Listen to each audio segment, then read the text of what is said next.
1 2 3 go toke chantuk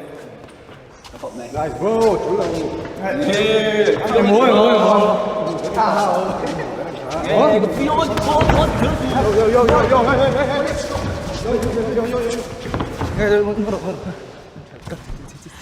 Washington Mizo News thlir tu zawng te in zavain chi beivek ule zanina in leng dom tak Mizoram khovela changin kan nei hlo maya van nei kanin ti a tunlai Mizoram khovela borak nei lian mai panni gini le PAPUIA kom da hun kan nei thei hlo dona thlir tu ten muna min lo ti nge ka beisaya tunlain an zai thiam na te da chain le an film star ni na te da chain an talent dang an lo phum ru karon phor choka Mizoram khovela Mizoram boxing khovela mathar aron chuan kai puya tunlai Mizoram khovel ti lian berania US lama po ti a hloa chung tin te min lu chua thlir kan chak boka kan malok me ni sompali Saturday Zandariat India ram hun Zandariata anin fight dona keni lama chuanin Saturday zing ani dona hun takhi karon soilenga karon latar lang chale dona chu komda hun zanina kan nei dona kan lom ma hun hlutak zanina anni po min pe ka van kan lom ani tan chan zing karania tuna hianin an thau lim mel te po mu khata masengin anin lafit tok tura ngai la zing te pon murei vak lo tura ngai yang engponi se ama sain tuna hianin ginia kan lo ko masanga hello chi bei gini chi bei le Washington Mizo News changin kan kom thei che hi kan lom au hun hu tak mei min pek thei wangin masain lom thu kan shil du che le hey Mizoram khovela le Mizoram zo fate zinga tiang khovel hun shanga itan chin soi tamangai lawanga tungei ni introduction pek shan pangai to lawa rappers kan nei zinga chuan a top ania ke ma poni mal taka kalonga isan inia engtia he boxing ron lu chau ngei ni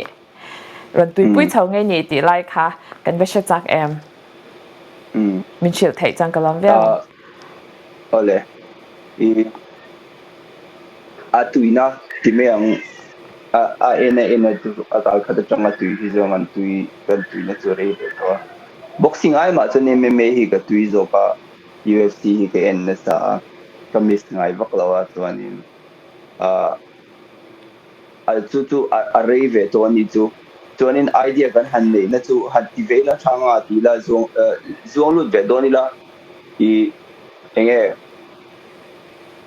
professional va fight hal vai khat va fight na amateur fighter professional va fight hal tu khom lo ta tin enge a entertainment de lek an zonga I tema milar de ne na hanin het kha a thadon in kan sia chu idea kan ne ya chu KNP to ete ka thena chuanin an ni in amilo phur puya tiang vel chun thau chuanin PAPUIA enge ka wei pui bel tura kan ngai kha kan han soma ani lo ren tam ya bel tun lo tui ve mei bok ni mo talen ne chudun he me ani chan chu ta chang chan in la fit chau nge nang ma hi I fitness lo ngai poi mo ve chin shim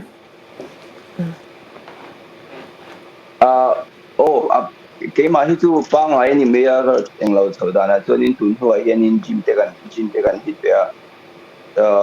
a kha to kian gym hi do kal ve renga ma se hei in chianga chu tianga han sek lu tu le kha tiang chu khan ni lo a kha to kian in gym hi kal ve shin ani me ma se tu na chuanin fight camp pang takin kan kal puya thali chu kan train to a fit to kha to vi chong kan siamo okay ani tak chu tu na chuanin opponent tour Ginia opponent tour PAPUIA kan han som le photanga engtia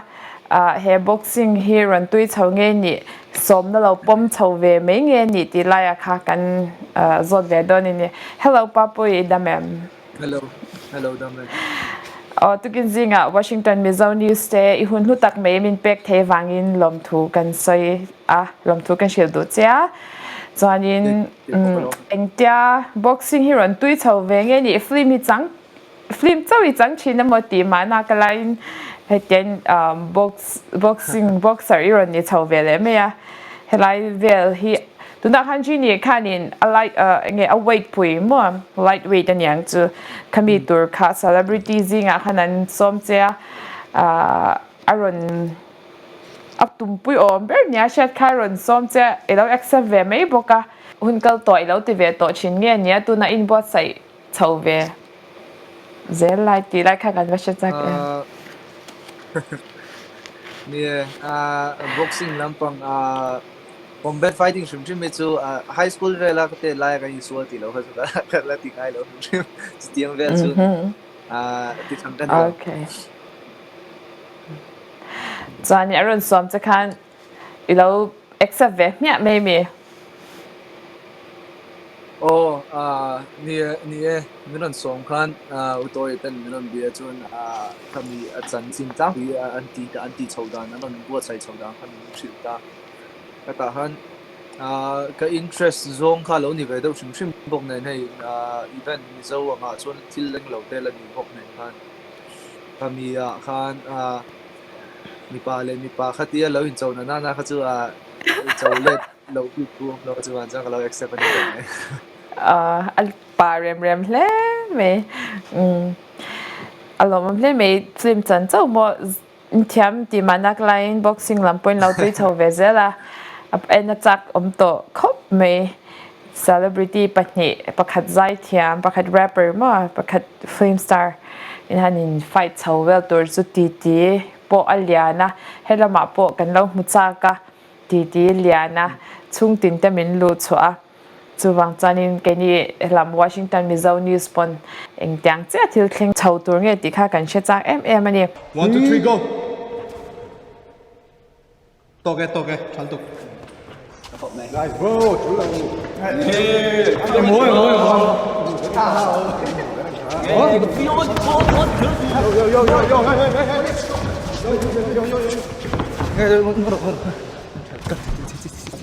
okay tonight hani hei kan pathumin kan oma bora ka sang chho to khop me a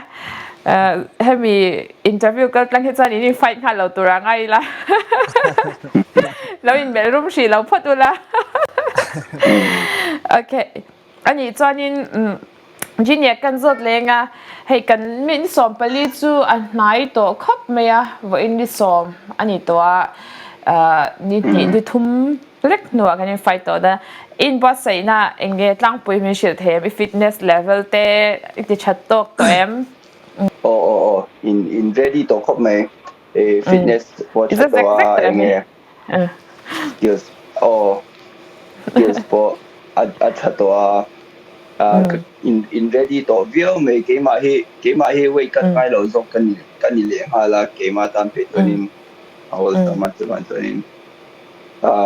in ready khop to me okay aba pur jan em PAPUIA enge fitness level a chatok itm I du thui sam to em min bo sai na enge chatok in to em nia fitness chu 100% chu ni tak te jong no ma sai te ma to ka chan dia bo he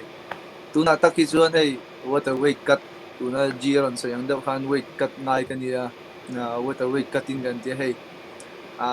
tui in su mangaya dang na ro du khop eva har so dot em ma saying no pain no gain anti kha in har so na sang ka te ang han pal tlang te kha to pa lotlin na te po ani du zok mai the sintera zugle mwam rite thila chani philip dura ka ngaya amaro zugle mwam te me zial zuk ti te mo ka sang kha kan film lo china helai rama chanin ti en lo to pani me ya kha mi zo te hianin in zirtir vela hi ka du a nangma ni ya hemi chung changa hianin enge in lo mei zelin lo zuve chin pani me thea ka shalawa kha chu in personal life ka ti zo khatyanga khanin enge khami chung changa te khanin in cut off em khatyang zong in zoom da lampanga khanin engen in bot sai dan kha khana effect chewem ti vel kha ka wan she chak em in su mangai khop mai sports lu tu don chuan in eng sports ko ni se a bit takin ka boxing ang phei chu fitness le cardio kha that em mangai chu ban chuan in zoom ele in te po ti that angaya ti tiang chuan in kanin bot sai ve na sa in kanin zoom in ele in te po kanin uluk ve khop mai achalo to PAPUIA enge nang nia ke po hi chu soyam dawin mấy giờ đi cái chuyện sa mà sai tung kan training tung kum anga tram khan ti hian ka tha len thei po ringa alom omle to mani tan ta satan ko lo tha wa ga hai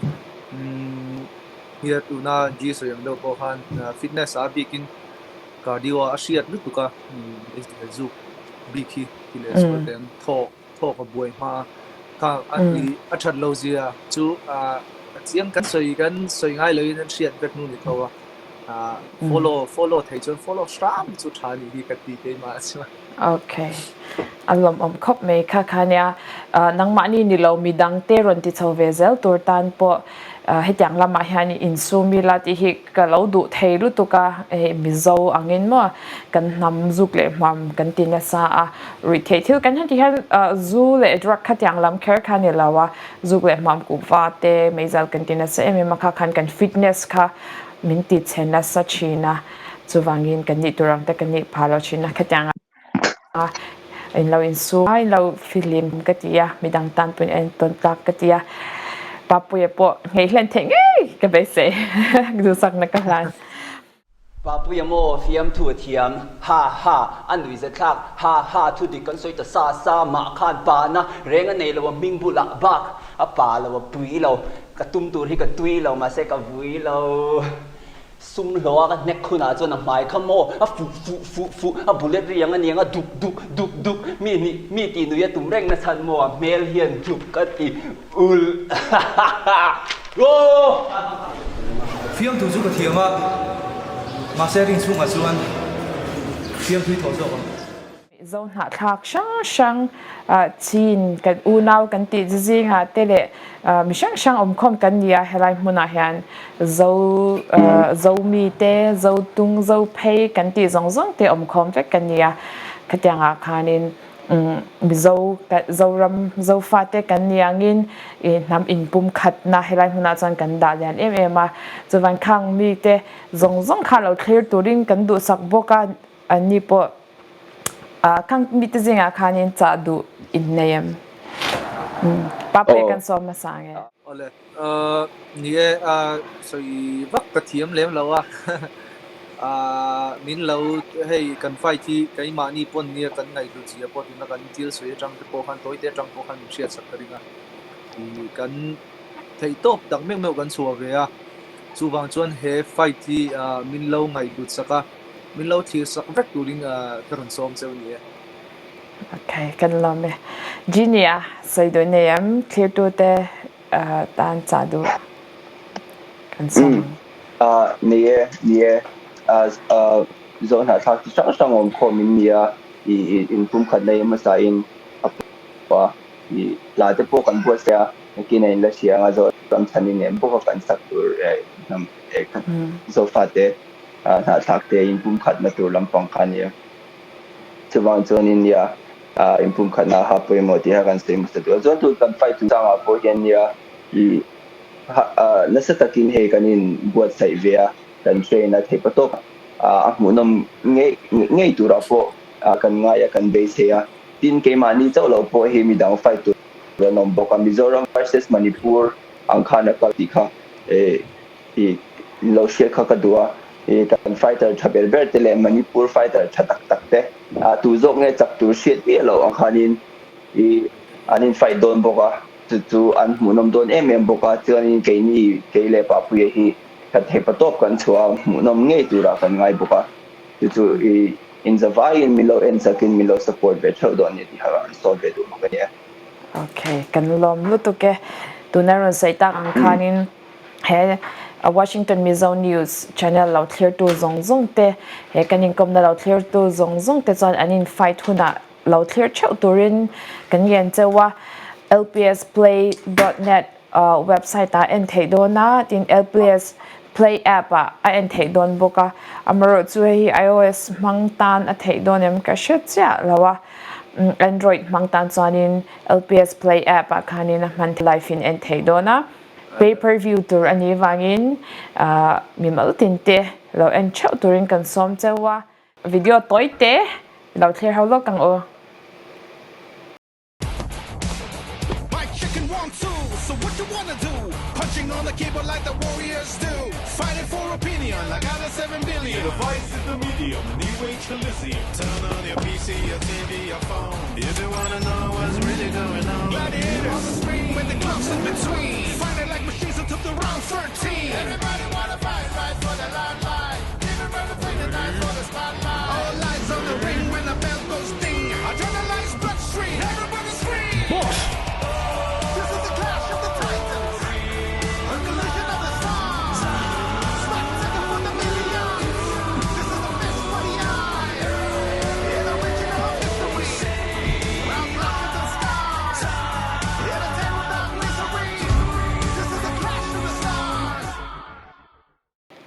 Okay, tuna kan thita kan khanin tu zok nge chakang ti in rin sak na ana sakop meya karin le karin tiang do sa khanin rappers lam chanin jinian chan mei thea movie star lam chanin papuian chan mei thea shad lawa karin le karin inkhel huna chu chak zok asha don boxia kachan le kachan nan ni ve ve a chak zok tura du bi ka nei lawa chak zok eron o mangai boxia du sak na kan hlan ve ve chewa Washington Mizo News kan lo thlir ngei cheunga chu ti ralin he channel Washington Mizo News lo thlir tu zong ten lo en cheu turin kan som chewa tuna ron seita kan khan hetiang lama hianin Mizo te kan enjoy o mangaya pay-per-view ania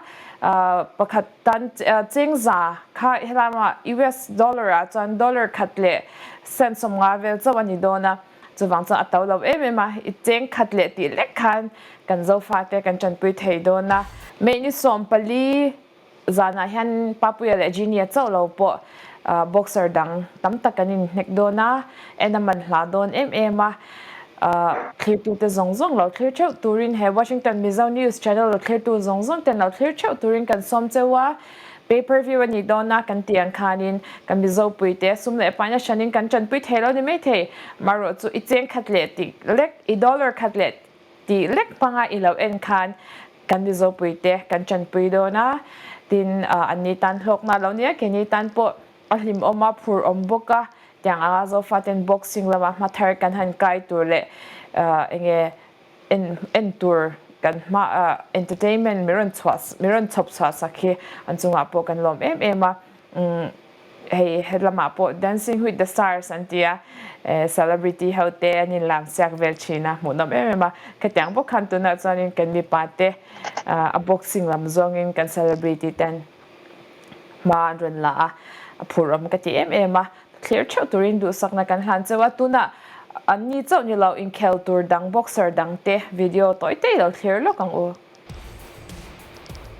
USA lama kan unau zong te chi bai vek ule US lama kan una te zong chi bai ve kule papui pachu ka nia jinia kania zawng mo hlon do kania HCC lo ram fela kania sila shutlo kania tun me ni sompali zandaria ta hian Clash of the Stars event a Mizo Rapper nen actor Papui nen Ronald sona like khoroma nauton meiteinen kanin machon dona he event hi pay-per-view tu ni dona wangin LPS cable TV ate LPS Play app pale lpsplay.net ate en thein om dona mi pui zong te min lo support a he event hi mi lo thir sak vek turin ka so ma cheu in lo en ve cheu donia ole tuna kan huta kan khan an opponent tur te cheu te kan shanga aphur om to ema ani bot sai nan sa te shata ani po to ron sai khan ele ina te anin uluk ema papuia phei chu sorry tak Mizo wina bu kan ti khai to lo ni mai the in kezo cheu don ne han ti do ni la in fit zong zong khang ai do box anh po ni se du sak na chak na nei ve turin kan du sak na kan hlan chewa inkhel zo lama te po a review te po kan nei le tura nga yang USA Mizo hnahthlak zawng ten he boxing inkhel mu nam tak me hi lo thlir cheu turin kan soming kan ngan cheu ni e kalome